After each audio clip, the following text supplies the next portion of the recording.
What's up, everyone? I know I say this in pretty much almost every freaking video, but this one's gonna take another turn. Um, if you know anything about me, you know that I dabble in many things, and I have many little things that interest me, and even sometimes there might be things that you don't know interest me, but I just get entertainment from, and that's ultimately what I enjoy in most of the things that I do. Um, I know some that watched my streams back when I was still doing Twitch for a while. You know, I do painting and stuff like that. It's not quite done, but it's at a done enough stage to where I thought I'd show it off, uh, just to kind of throw in another little monkey wrench for today. Um, I've got maybe about an hour or two left on that, and that's done. And don't worry, next week it'll be done, and I'll show it off the full complete thing then. At least if I can do with it what I want to. Anyway, um, my musical tastes are probably one of the things that really kind of gets you to know the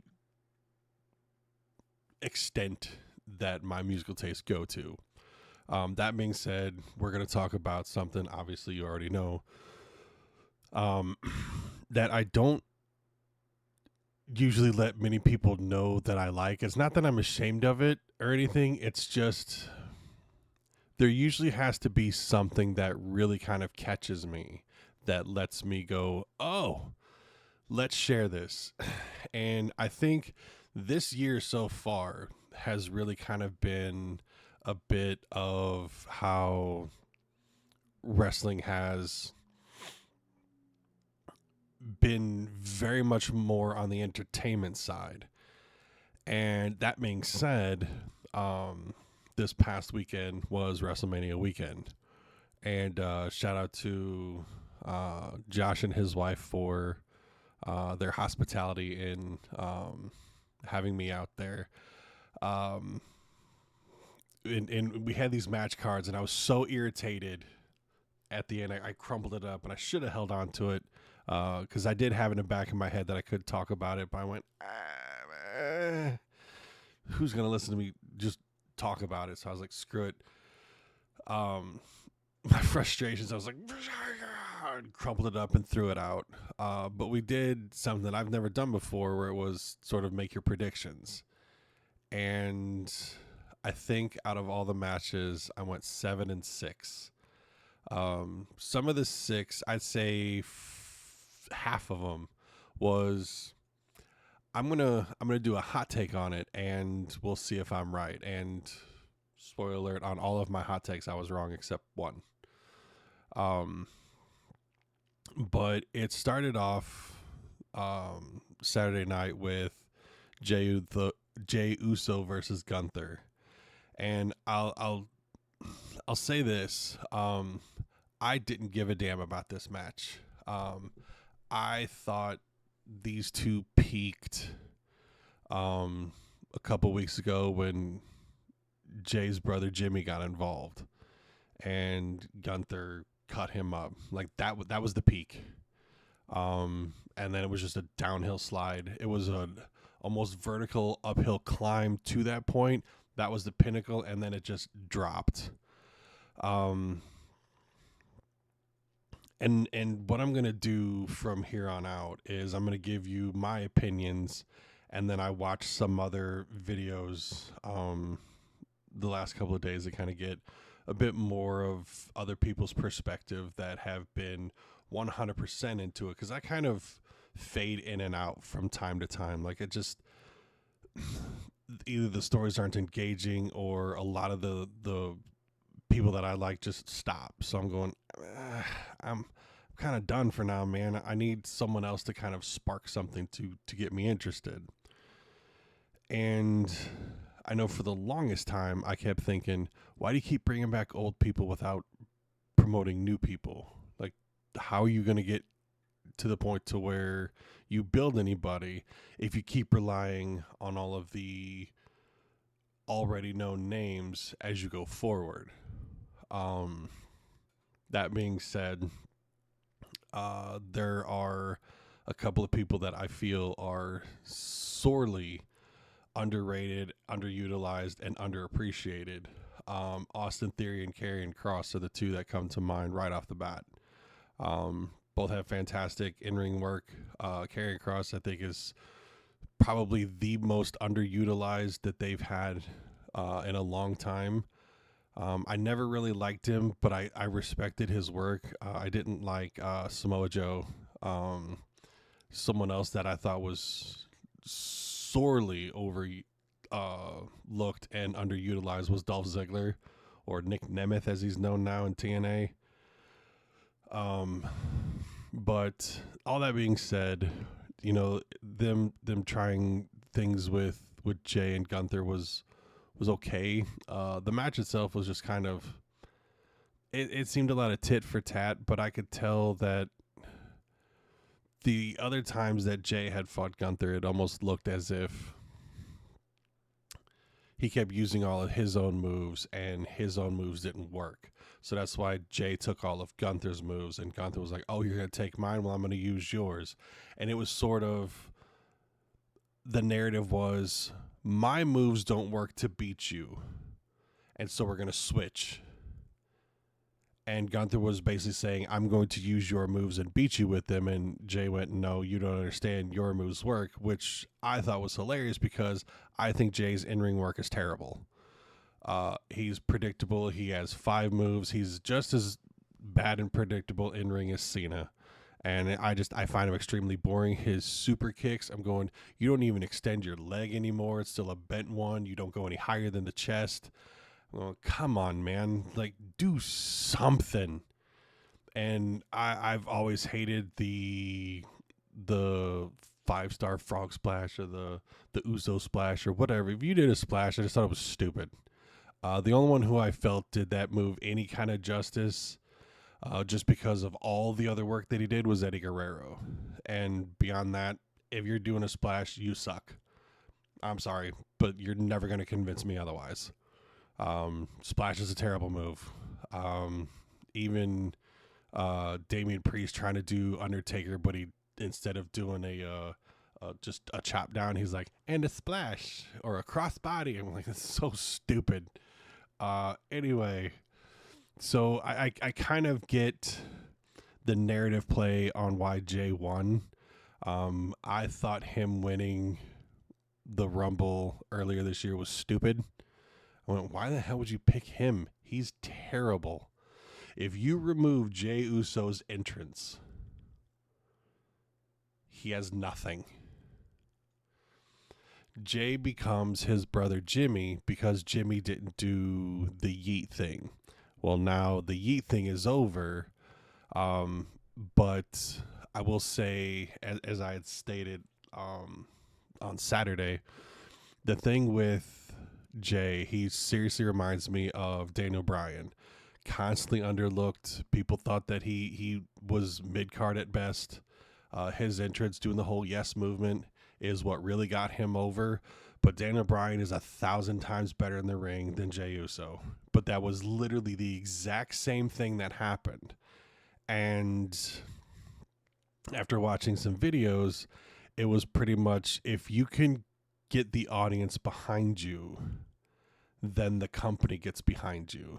And there was another one that said, and I watch a lot of Wrestlemania and What Culture Wrestling. Those guys are great. If there's a new video, it comes up on YouTube and I'll click it and I sit and I watch. But what they had said was, and Wrestlemania was the one that I had gotten this from, is that Jay winning was pretty much, if you can get the people to support you, then you too can be a champion. And I thought that overall take of it was really good. So even though I personally didn't like the match, I do have a lot of respect for it and what the overall thing for it was. The SmackDown before was where I thought this match was going to be put in, and even my hosts for the weekend, they thought the same thing. And we were all just kind of going, why would you not? That just sounds like a much better match than what you're planning. And that match that came out was New Day versus the War Raiders. And you could tell nobody gave a damn. Nobody cared. The War Raiders have always tried to think, war, war, war. And absolutely nobody in the audience was getting behind them. They just kind of went, we don't give a shit about this match at all. And I went, yeah, because you guys only really had one match on Raw and then had a promo to where you're saying, I'm going to beat your ass.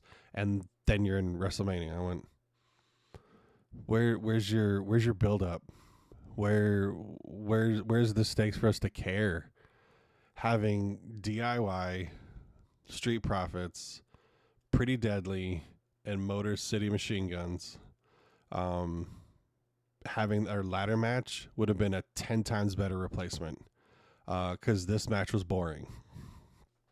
No one cared. No one was in it. No one in the audience for night one was really into it at all. Wrestlemania pointed that out and just kind of went, yeah, the audience didn't care. They just didn't care. And they had another one that came out today, to where they tried to do a pan out while that match was going on. And people were going, well, don't give a shit about this one. Let's go to the bathroom, refill our beer, get a pretzel, spend $700 on it. And no one cared, because there was no build up to it. And I get you give it to the New Day. Now you can have them build even more heat, which I had picked New Day to win and I picked Uso to win. So I was 2-0 to begin with. But it just, it was a match that if there was, the DVDs that come out, this is definitely one where you go, if they put it in chapters for the matches, you just go skip, because there was nothing good about this match. I feel that it was just a giant disservice to all four guys, that there was just nothing for it. Who cares? That's literally how it felt. Then it was Jade Cargill and Naomi. I thought they were going to try and build Naomi's heat higher than they were going to try to push Jade as better. So this was my first loss as far as picks. And it was an okay match. From what I've seen, Naomi is not that great. She just isn't. And I don't know if it's her awkwardness, because there's too many times where it's almost like they memorized their spots that they were going to do, and she's already turning as a swing is coming kind of thing. And it just really just kind of takes it away from me. And I'm going, if I can spot it and I don't usually look for those things, then you've done something wrong. And it was bad that there was another disappointing match. I mean, it wasn't as bad as New Day versus War Raiders, but it was bad, but just not as bad. And it still is not the worst of the entire weekend. Then Fatu versus LA Knight, and I love LA Knight. I like his mic work. I think some of his in-ring work has gotten rusty lately, because it seems like there's been some spots that have been missed and timings were off and things like that, to where it didn't flow. But this was a much better overall match, to where they really kind of went off each other. So I don't know if it was more of the previous opponents of LA Knight or if it was LA Knight himself. I don't know. But I picked Fatu to win this fight, and I was right. Which isn't a bad thing, because now LA Knight can go for other titles. And this kind of starts to build Fatu's rep, because I've always said You start off with no titles. And then there used to be the European Championship, but now it's the U.S. Championship. But the U.S. Champ is the first one you go for, and you have to go up in stages. So you prove that you can hold the U.S. title really well, and then that moves up to the IC title, or the Intercontinental title. I'll call it the IC title from here on out. And the IC title is your step before you start going for the heavyweight championships or universals or whatever. Anything higher than that. So you have your starters, your mid card, your top card, and those are the belts. So now LA Knight can stop playing around with this U.S. title, and he can elevate up to the next one. Which I'm not going to get ahead of myself, but I'll try to remember to come back to this specific point later. But I thought the match was great. The ending was pretty predictable, but it was a good match overall. I'd say for me personally, it was the first good match of the day, and one where I wasn't upset. Not that I had predicted it from a story perspective, but to where both guys actually win something out of it. And I always feel that whenever you have a title drop, and another guy wins the title, you definitely want to have both feel like they're going to gain something from it, or at least things change. So I think it's a good thing on both parts. Worst match of the night was El Grande Americano, aka Chad Gable. Come on, we all know it's you. No Lucha Libre does the peace signs as they're addressing the crowd. Nobody. And it just, for Rey Mysterio to get hurt the night before, and then Rey Fenix taking his place, it was a really, really, really dumb decision to put Phoenix in there. Like, he's just coming in. He was just getting started. He was making a lot of good waves, had a lot of really great matches. And then you put him in a dumbass gimmick match. And not only is it a dumbass gimmick match, but you're on your fifth match of the night where people are starting to get invested into the night and like, let's go. So you had what I felt was a ho-hum match, then two kind of disappointing matches, then a good match, and then you have your gimmick match of just being like, what the hell is this? This is stupid. And I could not get behind the damn thing at all. It didn't work for me. I didn't like it. It should not have happened at all. It shouldn't have. You should have put someone else out there. Just jobber the match, because nobody has liked this build-up. Nobody has liked this angle. Nobody has liked these characters. Nobody has liked anything that's gone on. And the fact that you have it before your two biggest matches of the night was just completely dumb. Probably one of the biggest misfalls of the first night. And it's the second worst match of the weekend. My opinion. Argument could be made depending on what goes on that it was the worst match, and I would probably go, I agree. But for me, overall, I think it's the second worst match.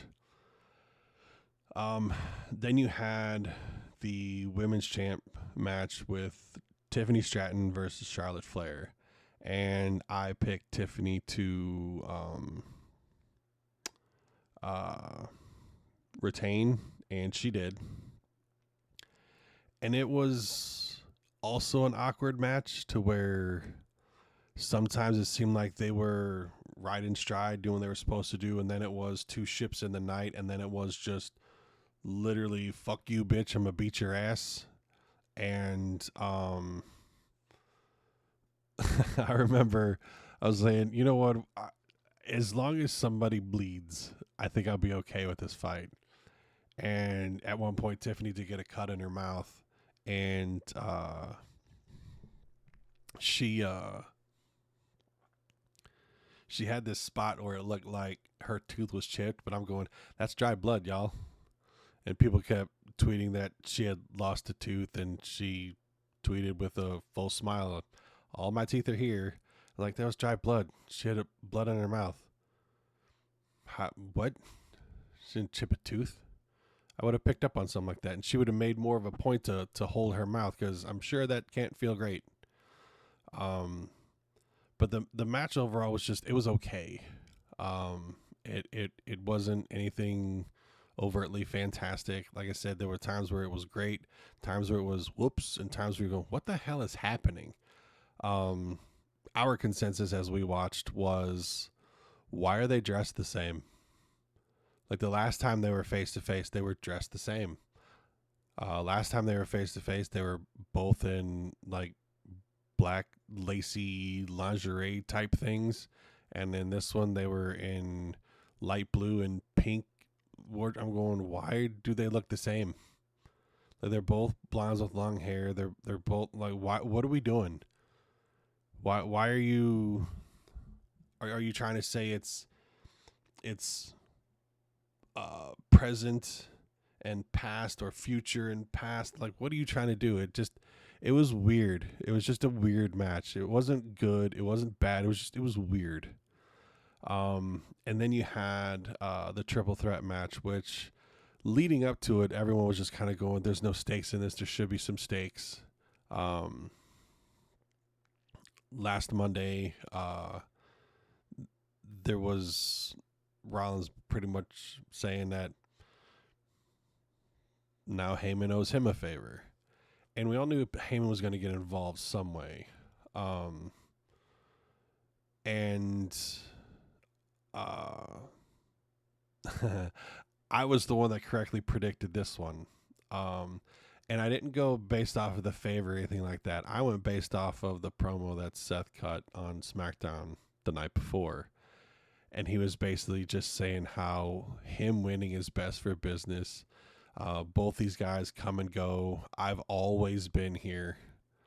And I was kind of going, this is the same shit Cena was saying whenever he was going off on The Rock, whenever he left and came back and left and came back. And then Cena did the same thing. Well, now Rollins is saying it. Is Rollins going to do that? Like, I don't think he will, but I'm going, you're sort of doing cyclical things right now, and he's one that's breaking the cycle. So I would like to see them kind of push that of, there's been other people that have talked about it and they've all lied, but I'm the one that's telling you the truth. So here we go. This match was amazing. It had everything you wanted, to where all three of them hate each other equally. As much as Rollins hates Punk, he hates Reigns. And as much as Reigns hates Punk, he hates Rollins. And as much as Punk hates Rollins, he hates Reigns. And it was just such a fantastic dynamic to have. And when Heyman got involved and he grabbed a chair, and to his right he had Reigns, and to his left he had Punk, and he had a chair in his hand, and I was thinking he was going to go to the other side because Rollins was on the opposite side of the ring at the time. I was thinking he was going to go to Rollins, and he didn't. He slid the chair to CM Punk, and Punk got up, and before he could hit Reigns, Heyman gives him a low blow right in the jewels, and then Silver Platter lifts the chair to Reigns, and Reigns is smiling. And I don't know what happened to Reigns' teeth, but why are your teeth so freaking bright, man? Like, your teeth are so bright they're almost transparent. Like, how, it looks, chew on some butter. Like, have a Hershey bar or something before you go out there. Dim them things down, because It looks weird. Um. Anyway, then Reigns grabs a chair, hits Punk a couple times, and then Heyman goes, "Now get him," and points to Rollins. And as Reigns is sitting there like, "Get behind me, I got this," and goes to hit him, it's the most almost hateful and spiteful low blow I've ever seen, because usually it's just, and you're done. Man, Heyman got in there. He's like, huh, yeah. He's like, "I'm going to make sure I hit both your testicles 3 times each. Da, da, da, da, da, da, da." And then goes over and hands Rollins the chair. And what I thought was absolutely incredible during this entire thing, Rollins never turned around. He never turned around. He was sitting there and slowly getting himself together and grabbing on the ropes and leaning on the ropes and standing up. And by the time he stood up, he's just standing there. And then he just casually puts his arm out, doesn't look to Heyman, and then Heyman puts the chair in his hand, and he grabs the chair and then goes to town on Reigns, pins him 1, 2, 3. But I was just kind of going, that was probably the best match with the best story, and the lead up to it was absolutely worth it, and the payoff was better than you would have expected. It was absolutely the best match of the night. And again, where I was saying, like, for the worst one, this is either fluctuating between the top or the second best one of the entire weekend. And then as they're leaving, Heyman's kind of giving this dirty look of, "Yeah, I got you." But it was a lot of things to where Rollins was saying, when Punk left and disappeared and didn't come back for 10 years, he didn't come back here. He didn't talk to you. He didn't tell you he was leaving. He just gone. And then he goes, "You're just Reigns' lapdog. You're there just to make him feel better and have elevated him to the point to where he is. And now it's time to remove that foundation and see if he can stand on his own again. Because before he couldn't." And it was for someone who really dives into stories and would love to be able to complete his own. There was, narratively speaking, the best match, period, the whole weekend. Nothing topped it.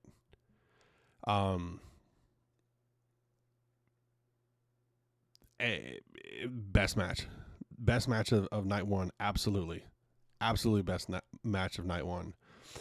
Then you go to night two, and I thought it was interesting that they started off with the Rhea Ripley, Io Sky, and Bianca Belair triple threat match, because I just kind of went, wouldn't you want to put this one farther down the line?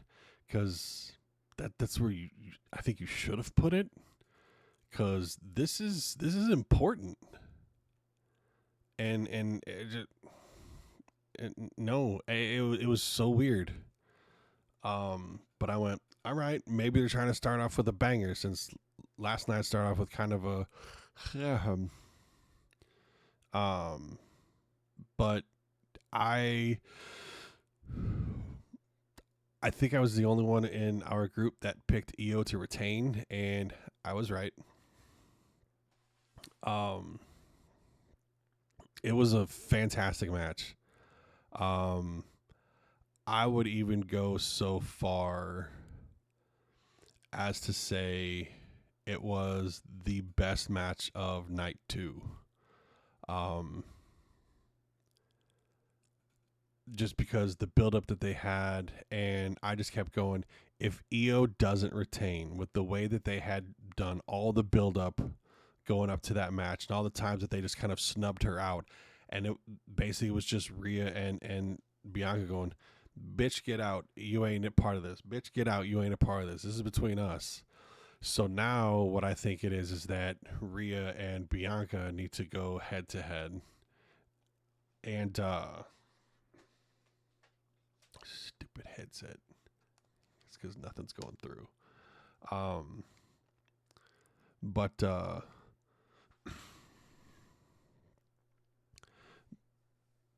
Io can start trying to defend against someone else. Um, and then you have Rhea and Bianca that can kind of go against each other from here on out. Um, it was definitely a much better start than the previous night, and I was all there. I was going, hell yeah! I wanted Io to win. She won. Don't get me wrong, I love Rhea, but I'm just going. You could tell when someone's got that talent that they're not being used right, because Rhea had the belt for so long, and there was so much other shit going on that eventually Io's going, I'm still here and I'm still viable. And having her retain kept that she's still viable. So I was really happy for that. Um, then you had the Sin City street fight. Uh, Personally, I felt like this one was just like the New Day versus the War Raiders from the previous night. That your second match was kind of a ho hum, but not to the same degree. Uh, I kind of feel like the rivalry between these two guys lasted entirely too long. Uh, this match should have probably happened at the Royal Rumble or something, because it was just kind of, oh God, you're both beautiful. You're just as beautiful as all the other girls in the yard. Let's just go on. Um, but I did feel that Drew needed to win, and I believe we all correctly predicted that he was going to win. Um, because to me, he had one of the most unfortunate runs when it came to being a champ. Because he finally wins at the Royal Rumble. It was the same one where Edge came back. And then a couple months later, you win the world title, which is what you've been going for your whole damn career, to a crowd of zero. Because it was the COVID belt. And he was the COVID champ. And then Reigns became the COVID champ. And I went, you had a guy who came in and was doing okay, and then was basically said, you need to give a damn. You have to kind of reinvent this thing. And so he took time off, and he did. He came back, and he was like, all right, now that I'm here. And it took a while for him to get going, and he eventually got there. And I went, deservedly so. But it just felt like he had been shit on for so long, and I'm going, Priest hasn't paid as many dues. So let's get Drew a win and start having him get elevated up, which he did. And it wasn't a bad match. It was a good match, but not a great one. Um, then you had the Fatal 4-Way for the IC title. Braun Breaker defended against Finn Balor, Penta, and Mysterio. I did not think they were going to put a belt on Penta yet, especially not the IC title. Um, uh, I did not correctly predict this one. I had predicted Breaker was going to retain because his matches throughout this whole year of retaining it were almost not even there and just kind of. But he is a guy that has so much upside potential that the fact that he hasn't really had too much screen time just really kind of bogged it down for me. But I went, let's give it to him. But I was not going to predict that Dominic was going to win. But I did say no matter what happens, Finn's leaving the Judgment Day. That's all there is to it. And I like Finn. Has one of the most unique finishes in the game. If Michael Cole can pronounce the fucking thing right, it's not coup de grace. It's coup de grace. Let come on, man. Just like you don't go to Chicago, Illinois, go to Chicago, Illinois. Let's you talk for a living. Correct pronunciation. Please and thank you. And it was a good match. Like, it was not as good as the triple threat women's title. But it was a good match, and it was kind of sandwiched in between what I feel is the worst match and the kind of, you start off on a good note and you dipped quite a bit, but not bottomed out. But the pop for it was so big, and I went, what the hell is going on? Because the audience from night one were just kind of,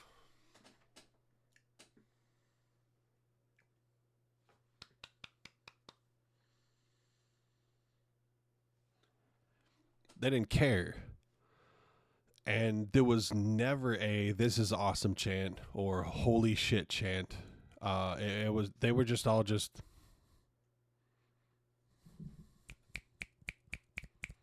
like they were watching Coffee House slam poetry. But they were chanting Dirty Dom for a while. And I just kind of went, what? What the hell's wrong with y'all in Vegas? Who decided the chants for the night? Because y'all are messing. What? I don't understand this at all. But I think this again leads to LA Knight being able to go after Dom now for the IC title. It also leads Penta being able to go after Dom for the IC title. It frees up Finn to not be held down by the Judgment Day anymore, because that's why Priest left, and he goes, I gotta go. Y'all are out your fucking mind. And now Finn's going to do the same, and it'll be better overall, I think, that way. And then it was good overall, just for everyone involved, because now it frees up some, it builds up other status. And I think Dom's okay being a lifelong heel. He really doesn't care. He goes, I don't give a shit. I was surprised. Dom would have been my last pick to get the belt, but I kind of understand, and I'm okay with it. The next match, I believe, was the worst match. It was supposed to be Randy Orton versus Kevin Owens, and I like both of them. I know people shit on Owens, but I'm going, he's good at what he does, and he reinvents, and he gets new moves, and he adds new things. And I'm going, you don't see that from many people. They'll just kind of go, this is what I use. This is what I do. Cough, cough, John Cena, cough. Cough, cough, all the Usos, cough.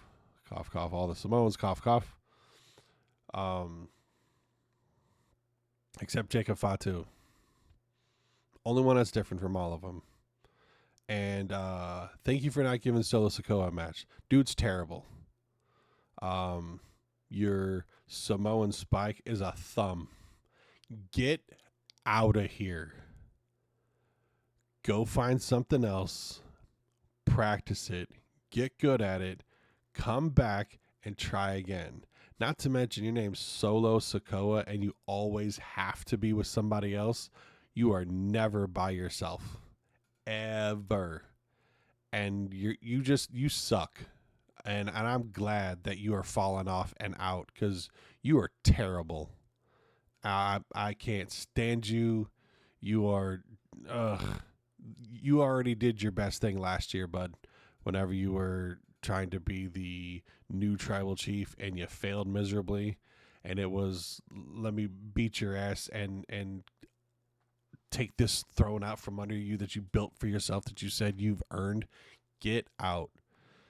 That being said, Orton versus a surprise opponent, because he had said he's going to be there, boots on, gear on, ready to roll, and whoever else. And this was the only time, and I'm serious, the only time all weekend anybody picked up a mic to talk.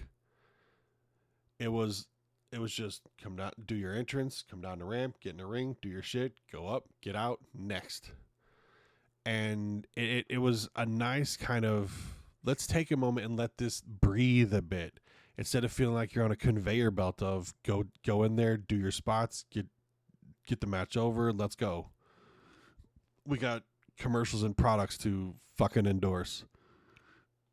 And I had said what I think needed to happen was they needed to bring back Uncle Howdy for the Wyatt Six, the guy who's leading the whole thing, basically taking up the reins for Bray Wyatt, who died a couple years ago. Rest in peace, because that is a huge, huge loss to the entire WWE. It's not even funny. I loved Bray from the moment he set foot in that company. And he was one of the main reasons why I would keep tabs on it from time to time. I didn't really have ways to watch any of the shows.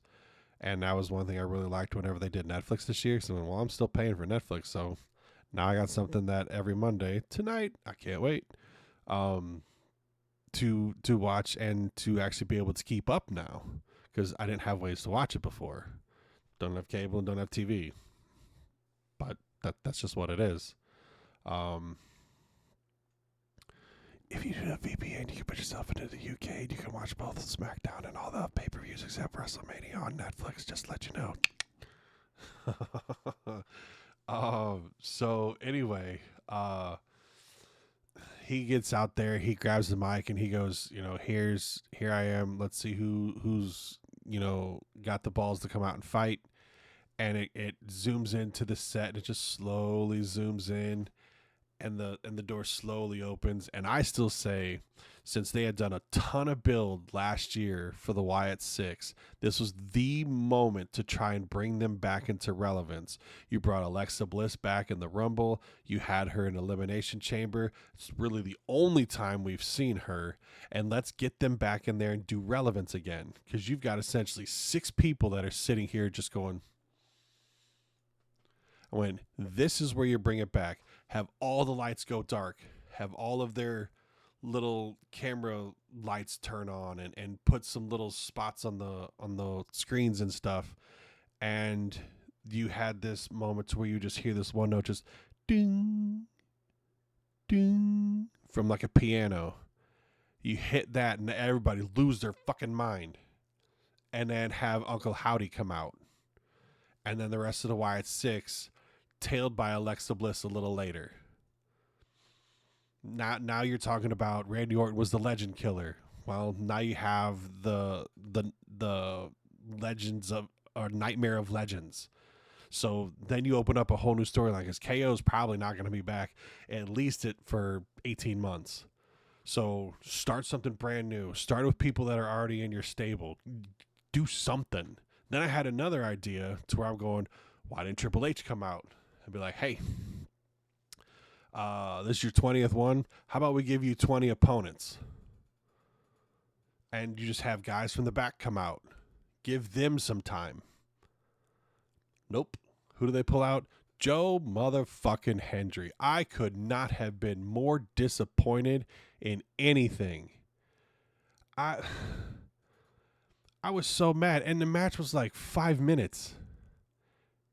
And then I was going just RKO him one more time. It was the second gimmick match of the night or the weekend. And I'm going, Randy Orton deserved better. The people in the back deserved better. Okay, sure, you put a TNA champ on the biggest stage of them all. Cool, great, grand. Congratulations. Fuck that noise. Do you think they're going to do the same? Their Super Bowl equivalent? They're going to pull one of your random dudes out there? No, they're not. Fuck them. You got all kinds of guys in the back that are just sitting there doing nothing. You could have pulled Karrion Kross out. You could have pulled Otis, Tozawa, Shinsuke Nakamura. Fuck, as much as I hated it, you could have put Solo Sikoa out there and let Orton just beat the dog shit off of him. Like, there's all types of people you had, and you had to pull him out. Get out. You did it for the Rumble. You did it for WrestleMania. What is he going to drop the belt and then as soon as he's available, you're going to pick him up? No, dude's stupid, and I was glad he got squashed. It was dumb. I was so mad. I was fuming. Why? Why? Why would you do that? I I was so pissed. Um, because I wanted it to be Uncle Howdy. I picked Orton's mystery opponent over Orton. I should have just picked Orton because I was so mad. I was so mad. That's why I was like, it was hard for me. I don't know which match I hated more. I think I probably hated uh, Ray Phoenix versus Chad Gable because fuck you, it's not El Grande Americano. It's Chad Gable. Shut up. That's who it is. They're never in the same room at the same time. And it just it was such a dumb spot for me. I could not stand it. I was so mad. Then you had what was it last night? Or night one, I should say, because last night was second night from the time I recorded this. Bailey was supposed to team up with Lyra Valkyria to take on Liv Morgan and Raquel Rodriguez, who are the champs for the women's tag. And something happened to Bailey. No one saw it. Something in the rest of the business they call kayfabe. It's just we're just going to say they're hurt, but they're not really. That's just how we're going to write them out. You just say that's what it is, and off they go. And so there was speculation, and one of the top speculative things, because I saw one from Saturday night when Seth Rollins won, that there was all this talk about how Becky Lynch was happy at home, and she had retired. She didn't say it, but she retired. And she was there that night, and I just kind of went, maybe food for thought. Becky Lynch is going to take Bailey's place with Lyra Valkyria. And I was dead set that Liv Morgan and Raquel Rodriguez were going to retain. Oh, hold on, shit. I skipped Logan Paul, AJ Styles. My bad. Logan Paul, I'll never like him. I will never cheer for him, but I will always be entertained at his matches. It's rare that you see someone who comes into the industry fresh that just gets it, and he does. He's still a giant douchebag. He's still a giant piece of shit. I personally will never forgive or forget him for filming in Japan Suicide Forest and then filming a corpse in there and then laughing about it. That just shows your true character there. So you're always going to be a douchey piece of shit to me. But you can put on one hell of a match and you do really, really well in the ring. I will give you that 100% all day. But I was glad AJ beat your ass. And I had correctly predicted that one too. So anyway, back to the women's title. that match was good, but it was just kind of one of those. It was a filler match. It was the first one I felt was actually just a filler match rather than just a gimmick match. But it was okay. I still think AJ kind of needed his moment, and to get Paul in there for another one, it was fine. But back to the women's title again.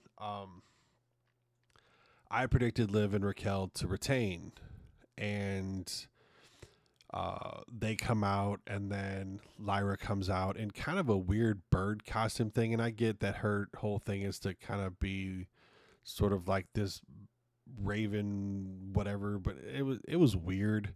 She had her arms covered in wings and feathers and shit. It was weird. But her existence as the first inaugural Women's Intercontinental Champion, first IC Women's title, has been kind of ho-hum. So I was like, she's not winning. It's just not happening. And then Becky Lynch's music hit, and I went, God damn it. I was happy that it was Becky because she's been missed. To have someone else that actually has some oomph and gumption in the ring. So it was nice. But now that Lyra holds 2 belts, because they did win, I'm just looking at it going, which one are they going to concentrate on more? Because I think she has to drop the IC title, or they're going to drop the tag titles. But the women's tag division is almost non-existent. You have Liv and Raquel, which would have been 3 belts out of 4/5 in the Judgment Day, but now you have 1 belt out of 5 potential holders in the Judgment Day. So now what? So Finn's going to oust because Finn was going for the IC title first. And so now you have Liv Raquel, and then you have Chelsea Green's Secret Harvest, which I still think it was a travesty not to have her on the card at all. And the fact that Lyra was a champ but not defending a title was just dumb. It was like you had 2 gimmick matches you could have just ousted. And you could have Chelsea Green defending her inaugural U.S. Women's title, and then Lyra defending her Women's Intercontinental title, and you had 2 gimmick matches for no fucking reason. Absolutely absurd. Now, granted, if KO were still in it, you would have had 1 gimmick match. You would have had to choose, but it was bad booking on my end. I didn't think it needed to go down like that. But the fact that Lyra and Becky won, so now Lyra has 2 belts. So which one are you going to concentrate on? Because Becky's not really a tag girl. I kind of think you have their tag team fall apart, and then Becky goes and looks at Lyra, and she becomes the second person to hold the women's IC title. I think that makes good sense. But the women's tag division is so not there. But Chelsea Green's Alba Fire and Piper Niven could go after the titles, get them stripped, and then Becky go after the IC title, or go after fucking Tiffany Stratton. I don't care. Or go after Io Sky. I don't care. But I did think it's funny if... Well, hold on. I got to hold on to that thought because I can't say anything just yet. Then you get to the ultimate main event of the night, and it paled in comparison to night 1. The Cody Rhodes versus John Cena for the undisputed WWE Championship was just kind of, it was okay. Everyone kept expecting The Rock. I was expecting The Rock, never showed.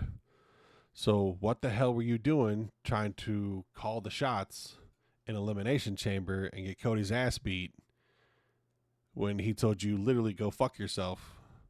Then how are you not there for the biggest show of all? Then you shouldn't have been in Elimination Chamber. You should have been building all that bullshit up today or for WrestleMania. But how do you build it before that and then not do anything on it? Then just don't put yourself in it. Have there be conversations and stuff to where you see Cena talking with Rock, and then you slowly give little snippets of what's going on, and then people could put things together like, oh shit, Rock's puppeting Cena, and then have him show up later. But you had all this build up to Elimination Chamber, and then you do nothing afterwards. Even when it comes to Wrestling Super Bowl, you don't show up. What the hell is that about?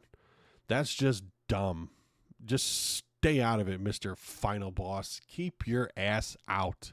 If you're not going to be there, piss off. But Cena did tell Cody on Friday, he goes, here's the thing. he basically told him in so many words, you're either going to have to lose cleanly or win dirty. Because he goes, you're going to either have to do what you think they want you to do, or you're going to have to do what you need to do to win. And it came down to basically, you need to take the belt and bash John in the face with it if you want to keep it. And he could not win dirty. So he lost clean. And it was a great way for him to still kind of keep that face mentality. But it was just such a kind of, especially when Travis Scott showed up. Fuck off out of here, dude. You are worthless. Get out. I don't know why they're concentrating so much on bringing in rappers for shit.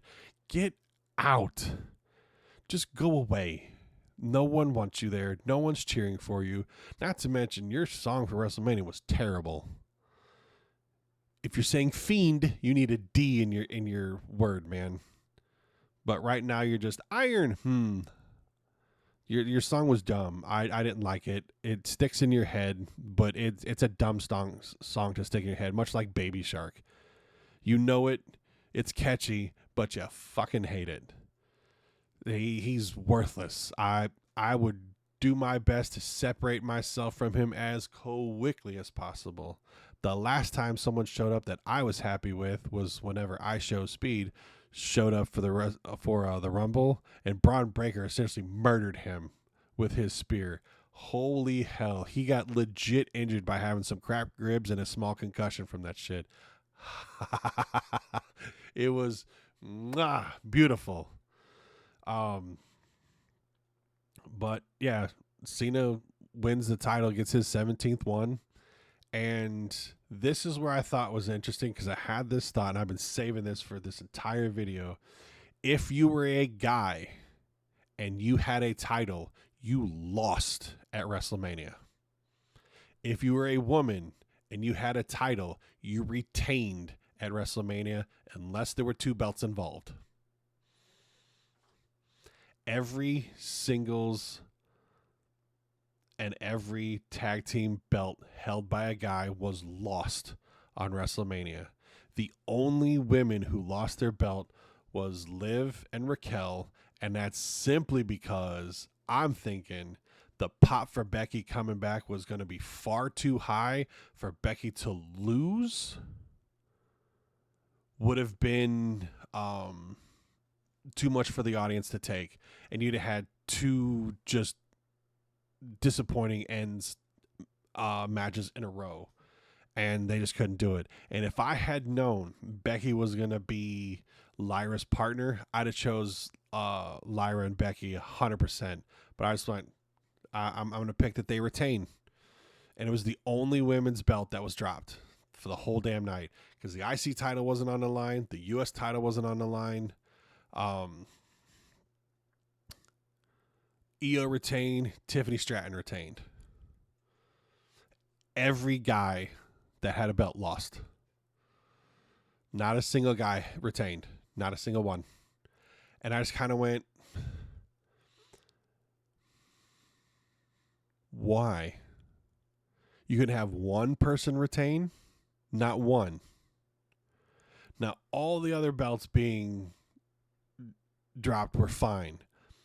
But Josh had said something. He goes, they're not going to bookend WrestleMania with the same outcome. So because Jay and Gunther started and Gunther dropped the belt and Jay got it, which meant Cody was losing. And he was 100% right. But I just kind of went, you could have a drop and a retain, but it was a drop and a drop. It was basically the bad guy lost to the good guy, and the good guy lost to the bad guy, because they did it. That's where it wasn't the same. And he had asked, he goes, what would you give WrestleMania as a whole? I said about a C to a C minus. The gimmick matches were so bad that they were just a stain on the night. Night one's best match was the triple threat at the end. And I still will say that Night one's ending was the best match, and night two's opener was the best match. The crazy thing is, on SmackDown the night before, on Friday, when you had Cody being booed while Cena was trying to talk, or while he and Cena were talking, but when Cena talked, no one was making noise. The moment Cody started to talk, they were booing. And I think that's where they ultimately decided Cody's got to drop the belt. And I'm going, why y'all booing Cody? And it dawned on me, the reason why the crowd had turned on Cody was to show Cena he was wrong. It's not so much that the crowd doesn't like him anymore. It's to say, Cena, all this whining you've been doing all year round or since Elimination Chamber has just been a lot of whining about saying that they don't care. Like, the dude they love, they booed the shit out of the night before. The last time Cody had a mic in his hand, they booed the piss out of him relentlessly. And the only time they started to get behind him was when Cody had basically said, "You fell off. You look as pale as Sting did at Starrcade 97. And the crowd got behind it of, he's paying attention to past things. And that's the only time they got behind him and stopped booing him after that. But they were booing him the entire time up to that point. And I'm just sitting there going, what the hell is happening? What is going on with you? But like I said, throughout the weekend and had time since last night to digest it, it's because they're trying to prove to Cena that, no, you were wrong. We've enjoyed you being here. So you need to stop being a bitch about all of it. And if that means we have to bury the guy that we enjoy to let you know how much we cared the entire time, so be it. And I think that is going to be the starting point, because there is absolutely no way in hell, for any reason, Cena's going to finish this year as a heel still. It's not happening. It's not. But what I felt would have been narratively better is if he still lost last night. And then it gets brought up, did you not pay attention that they have turned their back on Cody to show you how wrong you have been and how much they have loved you the entire time, to boo him, so they're telling you you're wrong. And it starts to almost have this like short circuit moment of, yes, I did notice that. And this is what's going on, blah, blah, blah. But I think now you kind of spark it, because what I felt would have been better is whenever they have it written in to wherever he's going to turn back to be a face, you give him the title then, and the pop is going to be even bigger, because you can essentially slowly start having Cody and Cena flip those roles to where Cody starts to turn but doesn't, but Cena fully starts to turn back around. Hasn't quite got to the point to where he gives all these great things of, it's so great to be here, and he throws his towel out into the crowd as he runs down to the ring and throws his hat out and all that other kind of shit like he always does, and has like his 7,000 pieces of merchandise, and it's like, this is what you can buy right now. And I'm going, they've always loved you, dude. You look out in the crowd, you will see a John Cena gear somewhere. Someone's got one of your wristbands or armbands or hats or jorts or whatever the hell. It's one of those to where it's felt so fake and forced to me that if it had been a couple years ago, I think it would have been a better and bigger deal. But I think it's one of those, like Rollins had said for himself, it's what's best for business, because you've got a better chance now to have people watch Raw and SmackDown across the world when it's happening. Or at least if it's happening too late in the night, the next time that they get a chance to, it's already there. They just go to Netflix and start watching it. And to be able to have this happen with Cena going on does put more eyes on Netflix. Will probably keep a lot more subscriptions too. But I would have much rather have seen the heel turn and have him lose at WrestleMania and dive farther into it. Now, instead of just being a jackass on the microphone and he'll do 2 or 3 more matches, he does a couple more matches than that and is one of those to where he's just getting fired up. He doesn't give a shit if he DQs himself and just it doesn't matter. But then he gets his 17th championship after he's turned face and been away from being a bad guy or a heel. And then I think the pop for that would have been astronomical. And I would have loved to have seen that happen rather than, yay. It would have been deafening. It would have been like everybody in the arena was armed with an air horn and everybody had earplugs. Just went 3, 2, 1. Press that button until the air's out of the air horn. Versus everybody screaming until they got to take a breath. But yeah, I would say overall it gets about a C to a C minus for me. I just think narratively speaking, there were things that should have been done different. But for the most part, every title drop makes sense. And I'm really interested in tonight to see what happens now that Cena's got the belt and what Cody does and how much Cody's booed whenever he tries to address the crowd again, because he was booed Friday. Is he going to be booed tonight? Don't know. But yeah, Orton, Hendry, and Gable, Phoenix, 2 of the worst matches of the whole goddamn night. The fact that they were going to pull Hendry in, because it's nothing you could have done, because it would have been a spot for KO, and it probably would have had a chance to be match of the weekend if you had Orton versus KO. But had Hendry in there going, you should have dropped that match. Should have put Chelsea Green out there. Chelsea Green's been against Penta, and it was an amazing match. I went, okay, I love Chelsea Green. If you get a chance, go look it up. Chelsea Green versus Penta L0. It was absolutely incredible. You have one of the most prolific luchadors right now versus probably what most people can't stand in Chelsea Green. And she held her own. He threw her ass around. And it was absolutely incredible to watch all that happen.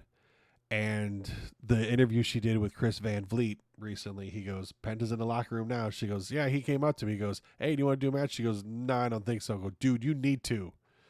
You need to do one for national television, not Lucha Underground. And now that they've acquired the AAA Spanish luchador thing, do it. Have that be the bridge match that brings it all in. Holy hell. That match would be insane. And it would put Chelsea Green over. She could drop the U.S. title and start going for the IC or even the Women's Championship title because of that. You gotta do it, girl. You got to. The bridge for it now is set. You were sort of the American woman piece that was like, I'm going to go up against one of your top dudes in Lucha Underground. And now in order to welcome them in, she's like, I'll go against him. It could just be an exhibition match. It doesn't have to be for a championship, even though Penta being the women's U.S. champion would be kind of funny. But you got to. One more time. It was just like when Brock Lesnar superplexed Big Show and broke the ring for real. And then they did it on a SmackDown episode because it was in a dark match, which just means it wasn't televised. And then they do it on SmackDown for real, and they broke the ring on purpose rather than, oh shit, the ring broke. Of it being a complete accident, which trying to find footage of that is almost impossible because they wanted to be the ones that they did on SmackDown was the real one, which it wasn't. It was the second time it had happened. And then they did it one more time where I think it was Braun Strowman was involved, I think. I don't remember who it was. But Brock was from the hard cam, was from the front left one, and then the other one was Braun Strowman from the from the not front, back left, and the back right corner. It came down and broke from that one. I don't remember who that was. I would love to have seen Braun do it to Big Show. That'd have been incredible, but that turnbuckle probably wouldn't have held. You're talking about over 1,100 pounds of dude on that thing. But yeah, like Chelsea, you got to. I know none of you are going to see any of this or be able to pay attention to all the way at the end of this video, but Chelsea, you got to. You absolutely have to. You have to do it one more time and just solidify yourself as just literally being Queen Chelsea and start going for the title and tell Charlotte, bitch, you ain't shit, you ain't the queen, until you can sit there and square up with the luchadors. Nah. That's why Chad Gable's dumbass had to go get a mask, and please get rid of that gimmick fast. It's dumb and over. And I get it. You kind of have to have some quirky things from time to time. You could do better than that. And now that you're pulling all these actual Mexican wrestlers and luchadors and stuff, get rid of the fake one. It's done. Done and dumb. No. Murder that character and never bring it back. But I'm gonna stop going on a rant. This is easily my longest video. There's a lot to cover, man. There's 14 matches, and some of them just not worth the time. But yeah, you guys have a great one. Let me know what you think. I'm interested. What do you rate it if you watched it? Yeah, guys, take care. Be safe.